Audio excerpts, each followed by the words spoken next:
Kuki gi loiba nai da bakut lai kanana mateng pang bano haina kamjong khunjasingna wahng hanglabi. Indian Security Force na drone sizinaduna bom kaya Myanmar ngamkai da thadari. Kuki singna Manipur da sokna riba lan asi loiba nai da ba makoi gi kuchu khulai sing asi kanana mateng pang bano kadai dagi lakbano haina kamjong district khunjasingna wahng kaya hanglabi.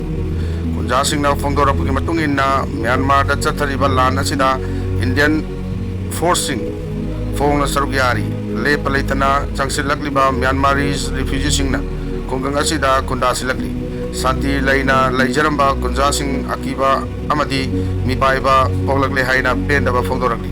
Haujik Fawada, Ngamkai paring the security force na, Maitagi Lal Holukaya, Pava Punwagi Tavak Chatariadubu, Kuki Lal Holuki, Mio Amata, Fare Haibagi Pautadri.